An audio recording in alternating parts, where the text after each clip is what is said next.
დილა მშვიდობის. დილა მშვიდობისა. ბედნიერი დილა, ბედნიერი დღე უკვე თენდება, მაგრამ ჯერ არ გათენებულა. ისიც მინდა გითხრათ, თენდება, ხო? ამასთან ერთად პირველში განწყობა დადებითი. ეს აუცილებელია, ხა ჩვენ მithumetes ხავშვილდოსნის პერიოდში ვართ. შვილდოსანი ყველაზე ოპტიმისტია. განეწყვეთ ოპტიმისტურად, რომ ყველაფერი კარგად იყოს თქვენ ცხოვრებაში, განწყობის თეორიის და მიხედვით. ეხლა რა შეეხება დღეს ჩვენდელ დღეს თემას საინტერესოა იმ კუთხით, რომ გვიახლოვდება პარასკეველი ახალი წელი და ყოველთვის ყველას აინტერესებს. რა ტენდენციებია მოსაოდნელი. ხა ზოგადად შევეხებით რასოკვირია წლის მოვლენებს, მაგრამ პირველ რიგში საჩუქარი თქვენ შემოქმედებით ჯგუფს ჩემგან. ეს არის დიდი ასტროლოგიური კალენდარი, რომელიც ახლა ხარ გამოვიდა 2026 წლისა და აქ არის აღნიშნული, ესე იგი, დადებითი უარყოფითი დღეები ყველა ზოდიაქოს ნიშნისთვის, ახალმთვარეობა, სავსემთვარეობა, მათი მნიშვნელობა და ყველა ოპერატორები ხარ თუ პროდიუსერები, ყველა შეგიძლიათ ჩაიხედოთ, ნახოთ რა მდგომარეობა, რაღაცა მნიშვნელოვანი დაგეგმოთ კარგ დღეს, თუ გაქვთ ლუფტის საშუალება და ასე შემდგომ, მაგრამ ღმერთმა არ დაგაჭიროს თუ რაღაც პრობლემა ექნა ჯანმრთელობასთან. აგერ ბატონო, ესეც გათვალისწინებული აქ არის ასტროლოგიური სამედიცინო ასტროლოგიაზე ჩვენ გქონდა გარკვეული საუბრები, კიდევ ვისაუბრებთ. აი აქ არის ზუსტად ის დღეები, როდესაც ესა თუ ის ორგანო სუსტდება. თვეების და მიხებით, ხო? და როცა ის ორგანო სუსტდება, ოპერაციების სასურველი არ არის იმ დღეს, იმიტომ რომ შეიძლება იმ ორგანომ რეაქცია მისცეს არაადეკვატური. ამიტომ ეს ორი დღეა თითოეულ ორგანოზე, როცა ორგანო პრობლემას ქმნის და იმ ორ დღეს თუ თავ შეიკავებთ, გეგმიურია დაუშვათ და გადაიტანთ. თვის განმავლობაში ორი დღეა? ორი დღეა თვის განმავლობაში. ხო, და თუ იქ თავ შეიკავებთ და გადაიტანთ, თუნდაც სხვა პერიოდზე იქნება უკეთესი ორგანო ადვილად გადაიტანს ამ პროცესს. და აი სარგებლეთ და იყავით წარმატებული. პირველ რიგში აქედან დავიწყოთ. ეხლა რა შეეხება მოვლენებს, ეგ ჯერ ერთი როგორ შევხვდეთ მომავალ წელს და მე წლის ზოგიერთ ტენდენციები და ცოტა შევეხებით აღმოსავლურ ზოდიაქოს ნიშნებს და მათ პერსპექტივებსაც. დავიწყოთ რით. დავიწყოთ პირველ რიგში როგორ შევხვდეთ, იმიტომ რომ ძალიან მნიშვნელოვანია რიტუალიკა. ეხლა ჩვენ მithumetes მოდი აღვნიშნოთ, რომ ტრადიციები ძალიან გვიყვარს და აღმოსავლური ზოდიაქოს ნიშნები, რომელიც თვარის კალენდარს ეფუძნება და ითვალისწინებს იუპიტერის დიდ 12 წლიან განვითარების ციკლს ეგრეთ წოდებულს, ამას ეფუძნება აღმოსავლური ზოდიაქო და რაც სადაც არის მაგალითად ვერძი, მშვილდოსანი, ქალწული, ეს არის დასავლური ზოდიაქო. ანუ ძველ ეგვიპტური. ამაზე მე ცალკე ვისაუბრებ, მაგრამ ეხლა რა შეიძლება აღმოსავლურს, იმიტომ რომ აღმოსავლური ზოდიაქოთი ჩვენ ხვდებით აი ამ ახალი წლის დადგომას, იმიტომ რიტუალიკა იქ არის ძალიან მნიშვნელოვანი ტრადიცია. ანუ ითვლება ესე, როგორც ახლა ნუ ჩვენთვის ეს უფრო გასაგებია, მისაღებია, როგორც შევხვდებით მაგალითად ახალ წელს, მომავალი წლის მასპინძელს, რომელიც იქნება ცეცხლის სტიქიის წარმომადგენელი, ძალიან აქტიური და ზეაქტიური მუსტანგი, რო იტყვიან, ნამდვილი ცხენი, ეს არის ჩვეულებრივი ცხენი, ეს არის მუსტანგი, ველური, გიჟგადარეული, რო იტყვიან, ასეთი წელიწადი მოდის, თან წითელი ფერის, ხო, წითელი ეს ცეცხლია, თან ენერგია, ხო? აი ამას როგორ შევხვდეთ, იმიტომ რომ ჩვენ თუ გავანაწყინოთ მომავალი წლის მასპინძელი ცხენი, შეიძლება ძალიან ცუდად მოგვექცეს. მოდი ესე ვთქვათ, ხო, აი როგორც თქვენ მიდიხართ სტუმრად, მასპინძელი როგორ შევხვდებათ? ამასეთია თქვენი დამოკიდებულება, ხო? აი ესევე ზუსტად აქ. ეხლა ზოგ შეიძლება გაეცინოს რა ცხენი, კაცო, რა იცის ცხენმა, ეხლა ჩვენ რა დამოკიდებულება არ გემოიცის არა, მოდით ესე აქ ლაპარაკია ცხენის გარკვეულ ენერგიაზე, რომელიც ამ დროს შემოდის, თანავარსკვლავედია უპირველეს ყოვლისა, შემოდის და აი ამ ენერგიას რას ახვედრებ? ამაზეა ლაპარაკი და არა პირდაპირ ხა ცხენთი და ასე შემდგომ, როგორც ზოგს წარმოუდგენთ, ზოგს ფიგურალური ესე ცოტა აზროვნება უჭირს. აქ ლაპარაკი იმ ენერგიაზე, რომელიც შემოდის და ეს ენერგია, რომელიც შემოდის, ძალიან განსხვავებული ენერგიაზე, რომელშიც ახლა ვართ. ჩვენ ვართ გველის წელიწადში, რომელიც განეკუთვნება პასიურ სტიქიას, ინსტიქიას, მიწის სტიქიას. და უცებ ახლა ნახეთ, ეს იცვლება ცეცხლის ძალიან აქტიური ენერგიით მუსტანგით. აბსოლუტურად სხვა სტიქია და სხვა ენერგია შემოდის, ხო? ეგ ეს რას ნიშნავს? თითოეულ ჩვენთაგანისგან მოითხოვს სხვა დამოკიდებულებას. ასე თუ თქვენ გეძინათ ნახევრად ამ წელიწადში და ისე აკეთებდით რაღაცებს და შვენივრად გამოდიოდა, ეხლა ბოდიში. აქტიურობას მოითხოვს ჩვენგან. აუცილებლად. ყველა პასიური ადამიანი იქნება წაგებაში. ამაშია საქმე. ეხლა მოდი ამშვიდობ. ამიტომ რიტუალიკა ერთ-ერთი მნიშვნელოვანი ფაქტორია. როგორ შევხვდებით? აი ეს საბევრად განსაზღვრავს ის ენერგია, რამდენად დაგვეხმარება წლის განმავლობაში, ან არ დაგვეხმარება. ამიტომ შეხვედრის მომენტი ახლა გავითვალისწინოთ, ჯერ პირველში დავიწყოთ იმით, რომ 17 თებერვალს შემოდის რეალურად ცხენის წელიწადი აღმოსავლური ზოდიაქოს ნიშნით და 17 თებერვალი ჩვენ გვაქვს ცოტა მძიმე დღე. ნუ ახლა ტრადიციულად ახალმთვარეობაზე შემოდის. მე-13 ახალმთვარეობა, მაგრამ ახლა ეს ახალმთვარეობა დაემთხვა მზის დაბნელებას. ამიტომ არის რთული დღე. ეხლა მე ამასთან პატარა რაკურსი მინდა გაიკეთოთ, იმიტომ რომ 19 წელს, როცა ახალი წელი მოდიოდა, და იქა ჩვენ ხვდებოდით მზის და მთვარის დაბნელებებს შორის ახალ წელს, მე გავატარე ეს პროცესი. დარბილად თქვი. იმიტომ რომ ხა როგორია ხა ახალწლად ადამიანს გაუფუჭო ხასიათი. 2020 წელი რომ დგებოდა, 19 რომ დგებოდა. 19 რომ დგებოდა, აი მაშინ მე აღვნიშნე ეს ამბავი, რომ თუმცა 20 წლის დასაწყისი ცოტა რთული იყო, მოდი ასე ვთქვა, მაგრამ ხარ მინდა გაუფუჭო ადამიანს ხასიათი ხო, კარგ წყობაზეა და შემდგომ და ძალიან რბილად ის თუნდა მე იყო პრეტენზიები, რატო არ გითხარით, რომ ესეთ რთული წელიწადი მოდიოდა. ამიტომ ახლა გეუბნებით, სუბუქი წელიწადი არ იქნება. დადებითი ექნება, მაგრამ სუბუქი მას არ როგორ გამოვიყენებთ ამ აი რასაკვირველია, თავისთავად, რატო? იმიტომ რომ როცა მზის დაბნელებაზე იწყება წელიწადი, მას აუცილებლად ექნება გარკვეული სირთულეები, გარკვეული აგრესია. აი რა მიმართულებით გვექნება ეს? არა, ამაზე კიდევ ვისაუბრებთ. ეხლა მოდი ჯერ დავბრუნდეთ რას, რომ ჩვენ ეს რიტუალიკა, რომელსაც ეხლა ვიტყვით, დასაკვირველია 31-ში უნდა შევასრულოთ, მაგრამ თუ ვერ მოასწარით, ან ვერ შეძელით, ან გააგვიდეს სურვილი, რომ მეორედ 17 თებერვალს შეგიძლიათ ამის კომპენსაცია, ან ისევ გამეორება ამისა. ეხდით, ესე იგი 31-ში რატო ამბობ, იმიტომ რომ მაინც ადამიანებს არ არის 31-ში, რა 17 თებერვალს ვიზა ჩვენ კი შეგახსენებთ, მაგრამ ვის გაახსენდება, ან შეიძლება არ კონდეს ახლა ეს სურსაცანოვაგე დაგროვილი რაღაცა, რომ შეხვედრა მოუწყოს ცხენს. ამიტომ 31-ში აი ახლა შეგვიძლია წინ სწრებით პატივი მივიღოთ და როგორ. დავიწყოთ ფიგურებით. ორი ფიგურა უნდა კონდეს 31-ში დეკემბერს რა. პირველი გველის წელიწადია. და ნუ გავიწყდება 17-მდე გრძელდება, ამიტომ ნუ გავანაწყენებთ. ის უნდა იყოს ჩვენთან ერთად მაგიდაზე და ფიგურა, რომელიც ცხენს განეკუთვნება. ორივე გვერდი გვერდებს, ხო? 17 თებერვალს გველი უკვე გადავა პანთეონში, დარჩება მარტო ცხენი ჩვენს გვერდით. ეხლა პატივი როგორ მივაგოთ? აი, სადაც ფიგურა გვაქვს, გველის, წინ დავუდეთ პატარა ნაჭერი დაუშვათ ყველის. ხოლო სადაც ცხენია, პატარა თივა თუ გექნება, კარგი ან ვაშლი. ამით უკვე ჩვენ პატივს ვაგებთ იმ პროდუქტებით, რომელიც მათ სიამოვნებთ. ეს ერთი. მეორე, რადგან ცეცხლის წელიწადია, ცეცხლის სტიქია შემოდის, ხო? ცეცხლი უკავშირდება სანთელს. სანთელი უნდა კონდეს აუცილებლად. ეხლა ფერს გვაძლევს რა? სტიქია. სტიქია გვაძლევს წითელ ფერს. აგერ ბატონო, წითელ ფერებში ვართ, ხო? ესე იგი, წითელი და ყველა კომბინაცია წითელისა. ბორდო, ვარდისფერი, ყვითელი, ოქროსფერი, ხო? ეს პირველი და უმთავრესი ფერებია. მერე შეიძლება დაემატოს ნარინჯისფერი, ლურჯი, ცისფერი ტონები, ასევე მწვანე შეიძლება გარკვეული აქსესუარების ფორმით არ ექნება ცუდი. რატო? ეხლა ამაზე მეკითხები ახლა თუ წითელია, წითელი იყოს. ჩემო კარგებო, ამას ნუ ეხუმრები. წითელი ეს არის ძალიან აქტიური, ზოგჯერ აგრესიული ფერი. ეს თუ ცოტა არ გავანეიტრალეთ, რბილი ფერები, მაგალითად როგორც არის ყვითელი ან დაუშვათ ცისფერ ლურჯი, ან როგორც არის მწვანე, ამა შეიძლება აგრესიაც გამოიწვიოს ადამიანებში. ამიტომ წითელი პრევალირებს, ოღონდ სხვა ფერებიც დავახმაროთ. ხო, თეთრი და შავი ნებისმიერ დროს შეგიძლიათ ნებისმიერ წელს, იმიტომ რომ ეს ფერები არ არის, ეს ტონებია. მიხდით? მაგრამ აი ეს ფერები წინა პლანზე წამოწიოთ, როგორც გამანეიტრალებელი ზედმეტი ენერგია რო არ იყოს, მაგრამ მთავარი ფერი არის წითელი. ამიტომ სათამაშოები გნებავთ დადვის ხეზე დაუშვათ თუ დაუშვათ წანსაცმელი ჩაცმულობა, მოწყობილობები, დაუშვათ იქ სუფრის დაშა, რაც მეტად წითელი ტონია, მით უკეთეს. დადვის ხის აწყობა აუცილებელია. ამ ასე ვთქვათ დახვედრისთვის. სასურველია. აუცილებელი არ არის, არაფერი ჩემოკარგო.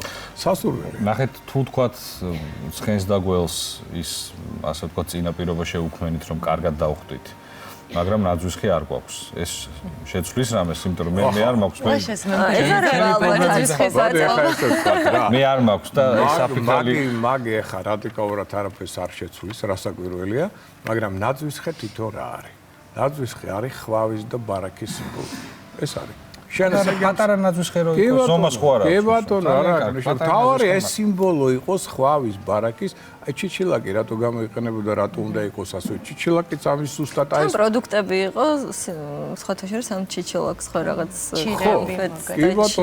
კი ბატონო ეხლა უყურე სამი რამ უნდა იყოს კიდე აუცილებლად აი მაგალითად როგორც არის ბროწეული, როგორც არის ლიმონი, ხო, როგორც არის მანდარინი, აღმოსავლეთში ესეც ითვლება. საერთოდ მანდარინის ხე აღმოსავლეთში არის მათი ნაძვისხე. ეხლა აი ამის ტოტები თუნდაც იყოს ხელოვნური, უკვე კარგია ეს იზიდავს წარმატებას, ეს არის ჯანმრთელობის, ეს არის სიხარულის, სიყვარულის, ბარაკის სიმბოლოები აღმოსავლეთში. ამიტომ ეს სიმბოლოების თუ გვექნება იგივე ნაძვისხესთან თუნდაც ხო, ეს უკვე კარგია, ეს იზიდავს ბარაკის, სიხარულის, ჯანმრთელობის ენერგიას, თორე შეიძლება არაფერი არ გააკეთოთ სარეველო თაღში დახვდე.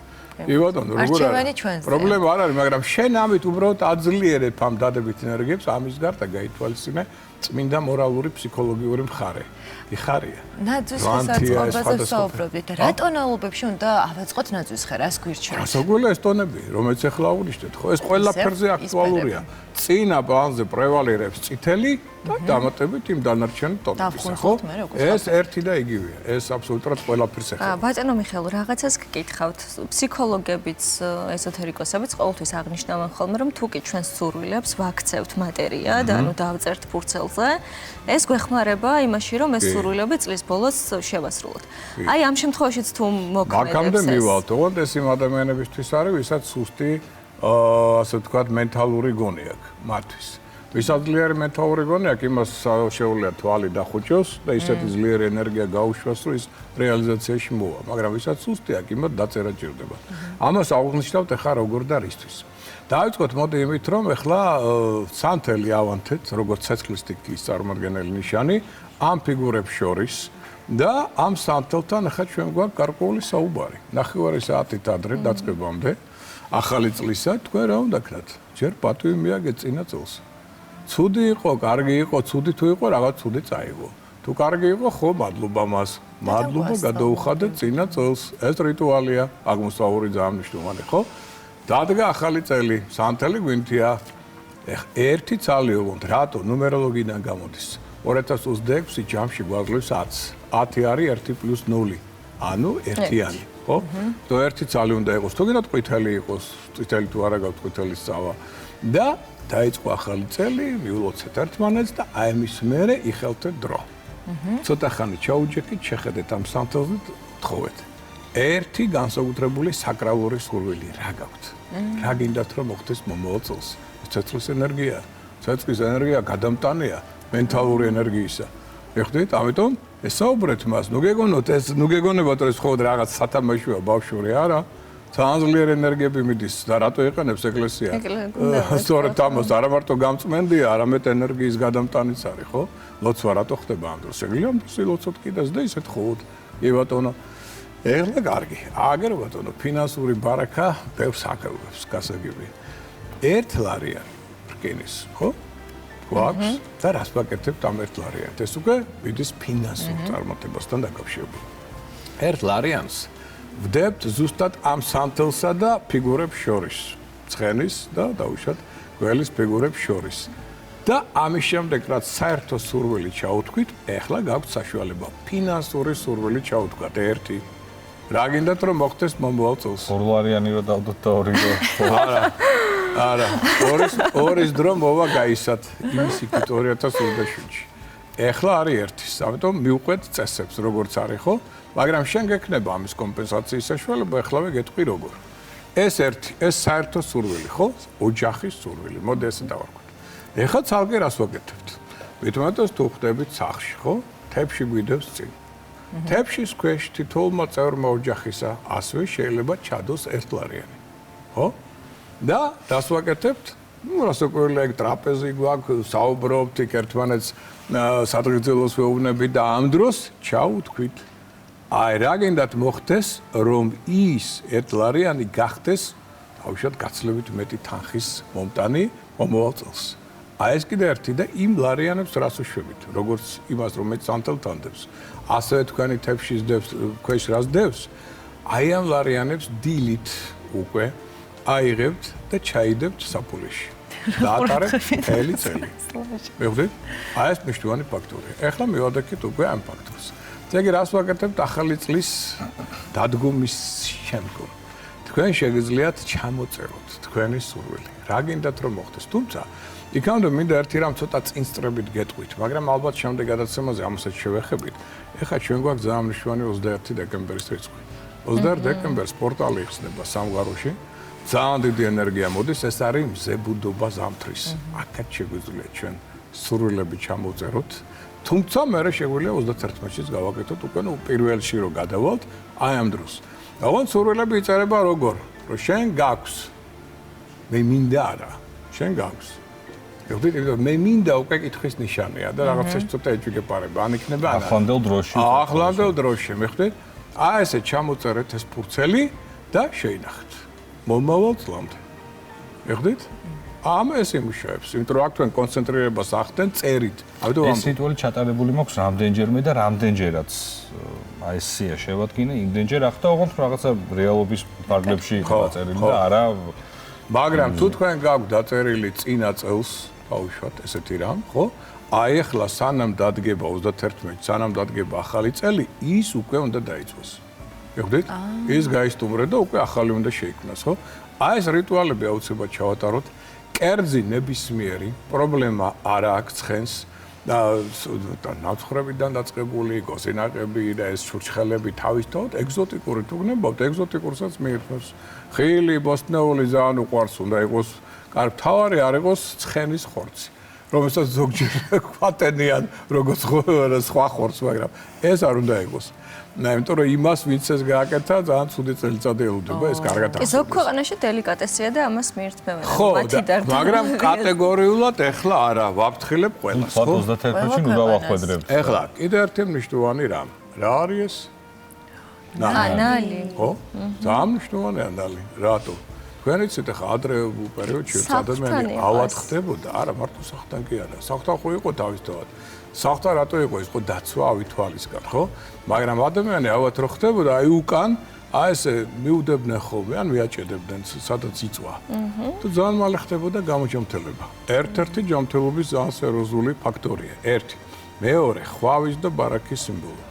ოღონდ ახლა ხშირად მეკითხებია რატო მოვიტანე ეს საჩვენებად ისე შეიძლება როგორ უნდა დავკიდოთ, ხო? რო გავაგებინო, არა, როგორ უნდა დაიკიდოს ეს. დაუშვათ თუ თქვენ კიდევთ, თუ არა და როგორ უნდა დაიდოს, ხო? მაგიდაზე თუნდაც. იქვე სადაც ცხენის სიმბოლო გვაქვს, იქვე ვდებთ ნალს. აი ამ ფორმით თუ თქვენ გინდათ ხვავი ბარაქა, ფინანსური წარმატება, რატო? შემოდის აქ ხვავი ბარაქა და რჩება შიგნით. არ გადმოდის. ასე თუ დაგიდეთ, მთელი თქვენი ხვავი წავა. მიხვდით?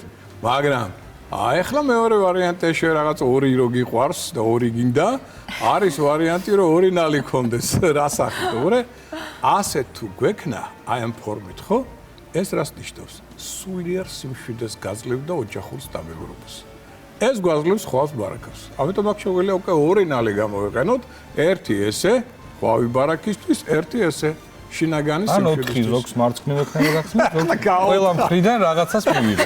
ესეც გავა. ნელ-ნელა მოუმატებს მე მგონი კიდე რომ გავაგზავნოთ საფლავი. ერთი სიტყვით, აი ეს ატრიბუტი აუცილებლად. ეს ნალები არ გააძვიროთ მეგობრებო, მოვდივარ შესაძლოა. არა, რო გაძვირდება ხა ეჭვი ხარ გეპარება, ჯერ საწყალი ცხენები უკვე მეშინია. იმიტომ რა დღეში იქნება იპოდრომი, წარმოგიდგენია შენი რამდენი ავა და რამდენს მოაძრობენ ამ საწყალ ცხენებს, ამ ნალებს, იმიტომ რომ ხა აუცილებელი ხო არის რომ ნამდვილი ნალი იყოს, აქვს ამას მნიშვნელობა. ასაკვირველია. ნალის ფორმის ნებისმიერი არ არის აუცილებელი, მაგრამ შენ ქართველების ფსიქოტიპი არის ციგაცო. რაც უფრო ნატურალური იციან რომ ძალა მეტი აქვს და დააძრობენ ის სამწყალ ცხენები დარჩებიან ცოტა ხანი ნალის გარეშე ალბათ მე ესე ვფიქრობ და აი მე შევაჯამოთ მომავალ წელს იქნება ეს თუ არა. ნუ ყოველ შემთხვევაში ესეც კიდე ერთი ფაქტორია, ხო? რომელიც ჭირდება საახალწლოდ რომ ამით მოვიზიდოთ ასე დადებითი ენერგია, ხო? ეხლა რაც შეეხება კიდე სხვა მოვლენებს, მოდი ავუშვათ კიდევ რა. რასაკვირველია, რადგან მოდის ცხენის წელიწადი ზე აქტიური ძალიან აქტიურად უნდა შევხვდეთ ახალ წელს, ხო? ხიარულება, ცეკვები, იუმორი, კი ბატონო, მაგრამ ზედმეტის როლა არა. არა მარტო იმიტომ რომ დავუშვათ უსაფრთხოების კუთხით ეს თავისთავად, ხო, მაგრამ ცხენს ეშინია, გინახავთ თქვენ, ხო? რომ გაიზრიან ცხენი გარბის, ხო? ამიტომ ცხენს არ უყვარს ეს სროლა და ამის ხმა, მაგრამ რაც შეეხება მხიარულებას, დროს ტარებას, კაი სიმღერას და კარგ ასე თქვა ცეკვას, ეს კი პირიქით რაც შეიძლება მეტი იქნება და უკეთესია მისთვის. გაიხარებს ჩვენთან ერთად. აი ეს რიტუალები აუცილებლად წინა პლანზე წამოვწიოთ, როგორც ძალიან მნიშვნელოვანი, რათა ასე თქვა დადებით ენერგია შემოვიტანოთ. ეს რიტუალი ერთის ჩვენ პატივს ვცემთ მომავალი წლის მასპინძელს და მე ისიც შესაბამისად მოგვეპყრობა, ხო? ამიტომ ამას მივაქციოთ ყურადღება. ეხლა რაც შეეხება თვითონ ცხენის ფსიქოტიპს. ცხენი გინახიათ მრავალნაირი, ხო? ცხენი ჩვეულებრივი ვიცით, აი მუშა ცხენი, რო ითქვა, რომ მუშაობენ, გუთანი მიაკ და ამ შემდგომ ხნავს მიწას და შემდეგ გვინახავს მუსტანგი. აი ეს არის, ეხლა ამიტომ თითქოს ცხენს აქვს 5 სტიქია, ხო? აი არის, მაგალითად 12 წლის წინ იყო სხვა სტიქიის ცხენი, იმის 12 წლის წინ კიდე სხვა სტიქიის და ცეცხლის მოდის 60 წელიწადში ერთხელ. მეხუთით 66 წელს იყო ბოლოჯერ. ეხლაც მოდის ცეცხლის სტიქია. ცეცხლის სტიქია რას ნიშნავს? ზე აქტიური, ზე ენერგიული, ზე მხიარული, ზე მეომარი, ზე მებრძოლი. მეხუთით აი ესეთი უნდა იყოს თითოეული ჩვენგანი. თუ თქვენ გინდათ მეახციოთ წარმატებებს. მიძინებული ადამიანის შორს ვერ წავა, მაგრამ სამაგიეროდ ცეცხლის სტიქია რადგან არის, აგრესიაც მოიმატებს. ამიტომ ვიყავით ყურადღებით, სოფლიოში შეიძლება გაღვივდეს კიდე. საომარი სიტუაცია შეიძლება იყოს დაძაბულობა ადამიანებს შორის. თავარია თქვენ ამას რაში გადაიყვანთ? ენერგია შეგიძლიათ რომელიც მოდის დიდი გადაიყვანოთ შრომაში, საქმეში, აღშენებლობაში და შეიძლება გადაიყვანოთ საქმეთა გარჩევაში, კონფლიქტში და დაპირისპირებაში, ხო? თავარია კაცობრიობა როგორ მაგრამ მე ვფიქრობ, გამომდინარე ისტორიიდან, ესეც იქნება და ესეც. აღშენებლობაც იქნება აუცილებლად და დაპირისპირებები, კონფლიქტური სიტუაციებიც აუცილებლად იქნება, იმიტომ რომ ორივეა. თვალში საცემი. ამიტომ თავარი არის რა ადამიანმა გაიგოს კიდევ ერთი მშვენი რამ. ოჯახის შექმნის და სიყვარულის წელიწადია. რატო? იუპიტერი ახლა გამარჯვების პლანეტა იმყოფება ივლისის შუა რიცხვებამდე კირჩხიბში, რომელიც მართავს ოჯახს, მართავს სამშობლოს, და სამშობლოს პატრიოტიზმი, სტაბილიზაცია საოჯახო სამთვისო კონტაქტების და თქვენი წარმატების ფაქტორია. მეორე ნახევარში გადადის ლომში. ლომი რა არის? სიყვარული. ლომი რა არის? შვილები. ლომი რა არის? კეთილშობილება. აი რას ითხოვს კოსმოსი ჩვენგან, თუ გინდათ რომ იყოს წარმატებულები. მეგობრებო, აი ეს ამის წელიწადია ოჯახის და სიყვარულის. ამიტომ საუკეთესო პერიოდია ოჯახის შექმნისთვის, სტაბილური სასიყვარულო კონტაქტებისთვის, შვილებთან ურთიერთობა, შვილების გაჩენისათვის ძალიან კარგი წელიწადია, მაგრამ რადგან შავი თვარი ამაზე ჩვენ ვისაუბრებთ მომავალ გადაცემაში, 20 რიცხვში გადადის შილდოსანში, შილდოსანი უცხოეთია.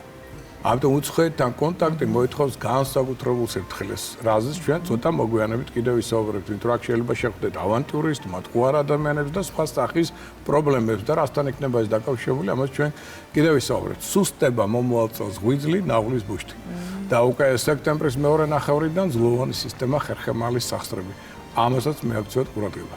აი ეს ტენდენციები არის ის ძირითადი, რომელიც ჩვენ გველოდება მომავალ წელს და უნდა გავითვალისწინოთ, მაგრამ მე მაინც ორი გვაქვს შორის მზის და მთვარის დაბნელება. ერთი იქნება აი თებერვალში და მეორე მარტის 3-ში და მეორე იქნება აგვისტოში.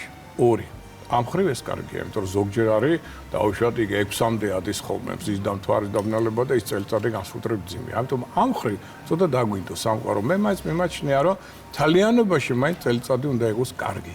აქტიური და რადგან იწყება ახალი ეტაპი, ნახეთ ერთიანი რას ნიშნავს მომავალ წლის სიმბოლიკა. ესე იგი ჩვენ უკვე ვიწყებთ ახალ ციკლს სამყაროში როგორ არის. მე-9 დაუშვათ ტალღის მერე მე-10 არ მოდის. მოდის პირველი დაბალი. მე-9 ყველაზე მაღალია, ხო? მე მოდის დაბალი. ესე იგი იწყება ახალი ეტაპი, ხო, განვითარების. აი ესე ყველამ უნდა დავიწყოთ ახალი ეტაპი ჩვენი ცხოვრების წესთვის. და ამიტომ ყველას მინდა წინ და წინ მოგილოცოთ უკვე დამდეგი ახალი წელი შესაბამისი რიტუალი. ვფიქრობ, რომ არაჩვეულებრივი წელი იქნება. მთავარია ჩვენ გამოვიყენოთ შესაძლებლობები, ვიყოთ ენერგიულები და გავითვალისწინოთ ეს მადლობა არაჩვეულებრივი ეს ყოველთვის ცხენი წელიწად. ძალიან დიდი მადლობა კიდევ ერთხელ. წარმატებები ყველას.